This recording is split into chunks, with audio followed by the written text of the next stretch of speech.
আল্লাহ সুবহানাহু ওয়া তাআলা আমাদের এই কানের, এই চোখের, অন্তরের হিসাবটা কিয়ামতের ময়দানে সবার আগে নেবেন, সবার আগে নেবেন। আমরা যখন কারো কথা যখন কান দিয়ে শুনি, একজন ভাই আসি বলছিল, ভাইজান আপনি জানেন আপনার ছেলেটা ওই কাজটা করে ফেলছে। শুনেছেন, শুনে বাড়িতে আসার আগে, জাজবাজ করার আগে আপনি শাস্তি ফয়সালা লাগাইয়া দিলেন, জাজবাজ করেন নাই।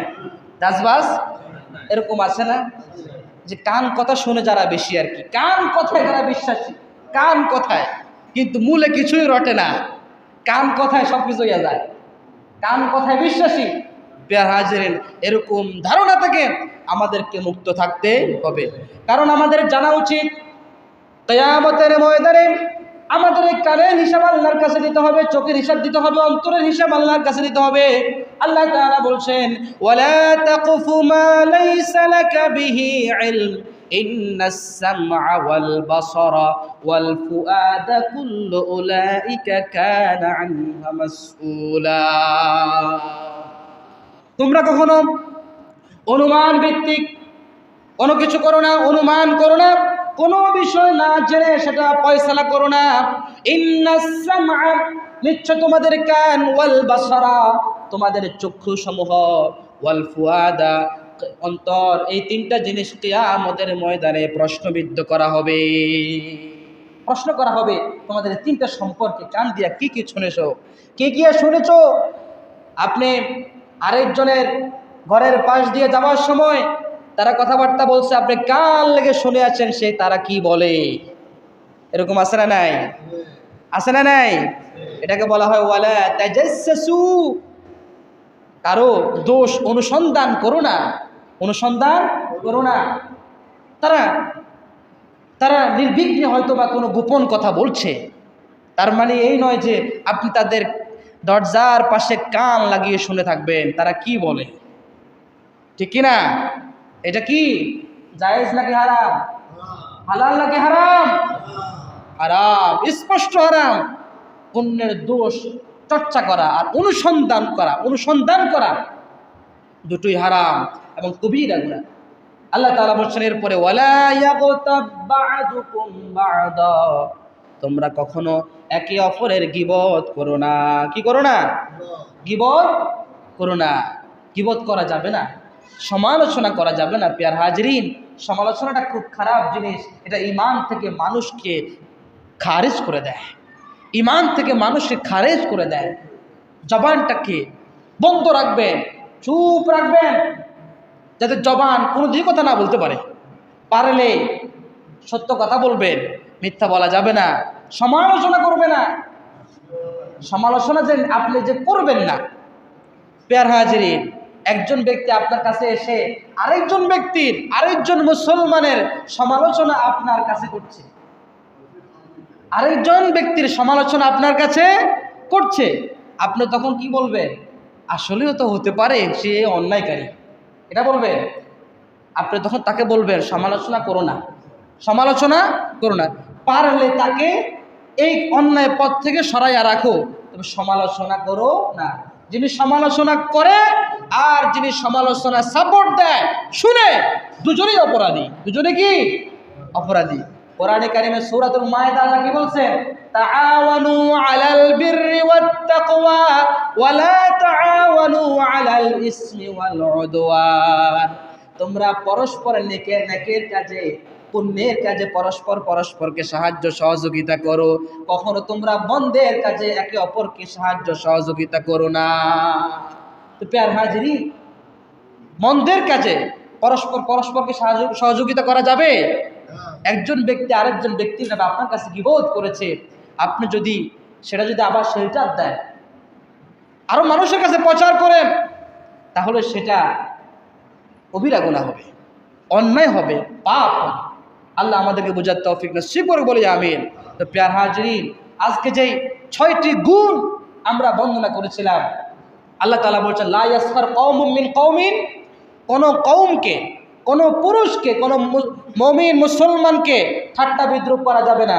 2 নাম্বার, ওয়ালা তানাবাজু বিল আলকাব, ওয়ালা তানাবাজু বিল আলকাব, কাউকে মন্দ নামে ডাকা যাবে ওয়ালা তালমিজু আনফুসাকুম, কারো প্রতি কোনো দোষারোপ করা যাবে না। এরপরে কাসীরুম মিনাজ যন্নি ইন্না বা'দাজ যন্নি ইসমুন, মানুষের পিছনে কখনো অধিক ধারণা করা যাবে না, কুধারণা করা যাবে না। এরপরে আল্লাহ বলছে ওয়ালা তাজাসসু, কখনো কারো দোষ অনুসন্ধান করা যাবে না। 6 নাম্বার ওয়ালা ইয়াগতাব বা'দুকুম বা'দা, তোমরা কখনো কারো পিছনে গীবত করো না। এই 6টা গুণ যদি আমাদের ভিতরে থাকে, আমরা যদি গীবত না করি, পরের দোষ অনুসন্ধান না করি, কাউকে দোষারোপ না করি, কারো পিছনে কুধারণা না করি, কাউকে মন্দ নামে ডাকাডাকি না করি, কাউকে উপহাস না করি, আল্লাহ তাআলা বলছেন তারা হচ্ছে মুত্তাকি। সুবহানাল্লাহ, তারা কি মুত্তাকি, আর তারা হচ্ছে আমার আকরাম বান্দা। তারা কি বান্দা? ইন্না আকরামাকুম ইনদাল্লাহি আতকাকুম, সমাজের মাঝে যার সম্পদ বেশি সে সম্মানিত নয়, যে বিত্তশালী, যার সন্তান সন্ততি বেশি আছে সে সম্মানিত নয়। আল্লাহ তাআলার কাছে ওই ব্যক্তি সবচেয়ে বেশি সম্মানিত যে ব্যক্তির কলবের ভিতরে আল্লাহর তাকওয়া বেশি আছে। সুবহানাল্লাহ। আল্লাহ তাআলা আমাদেরকে বোঝার তৌফিক নসিব করুক, বলি আমিন। আখিরি একটা কথা, গত জুমার মাঝে আমরা সালাতের দাওয়াতের জন্য বলেছিলাম, আসলে এই ভূমিকাটা আমরা কেউ পালন করতে পারি নাই, কারণ কেউ এই ইসলামের কাজে এগিয়ে আসেন নাই। 2-3 জন লোক ছাড়া কেউ আসলে এই উদ্যোগটা নেন নাই। আমরা সবাই যদি এই উদ্যোগটা নিয়ে থাকি, তাহলেই তো পরে আমরা দাওয়াতি কাজে আমরা অগ্রসর হতে পারি, ঠিক কিনা? কিন্তু যদি কেউ উদ্যোগ না নেয়, এককভাবে কোনো ব্যক্তি কি ইসলাম প্রতিষ্ঠা করতে পারে? কথা বলেন, পারে? এই দাওয়াতটা আমাদের উচিত সবাই মিলে ওয়াতাসিমু বিহাবলিল্লাহি জামিআ, ঐক্যবদ্ধভাবে আল্লাহর এই আইনটাকে বাস্তবায়ন করা দরকার, আছে না নাই? কথা বলেন, আছে না নাই? হুজুর আজকে ফজরের নামাজ মুসল্লি কয়জন হয়েছে আইডিয়া করেন? অনেক বেশি গুনতে পারতেছে না নাকি? হতে পারে এমন 5-6 কাতার হলে তার কোনো সুযোগ নেই। কয়জন হয়েছে হুজুর? 7-8 জন, 7 থেকে 8 জন। ভাইয়েরা, এই মসজিদটা কার বলেন তো? কথা বলেন, এই মসজিদটা কার? এটা শুধু আমাদের মুখে আছে নাকি কলবেও আছে? অন্তরে আছে কিনা বলে? মসজিদের প্রতি ভালোবাসা আছে কিনা? এই মসজিদটা আমাদের জন্য কাঁদে, কাঁদে। এই মসজিদটা আমাদের জন্য কাঁদে, মসজিদ আমাদের জন্য কাঁদে। আমরা কি চাই না এই মসজিদটা কিয়ামতের ময়দানে আমাদের জন্য সুপারিশ করুক? সেটা কি আমরা চাই না? কথা বলুন, চাই না? যদি চাই, আমরা কেন নামাজে আসি না বলেন? কেন নামাজে আসি না? কেন আমরা নামাজ পড়ি না?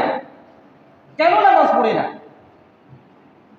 প্রিয় হাজিরিন, যত কষ্টই হোক নামাজ মিস দিয়েন না, নামাজ মিস দিয়েন না। নামাজ যদি মিস দিয়া দেন, অন্য ইবাদতগুলো পালন করা মোটেও সম্ভব হবে না। কারণ কি জানেন? একটা পুষ্কুণ্ডি, একটা পুকুর, পুকুরের এক পাশ দিয়া পানি শেষ করছে, আরেক পাশ দিয়া পানি প্রবেশ করছে।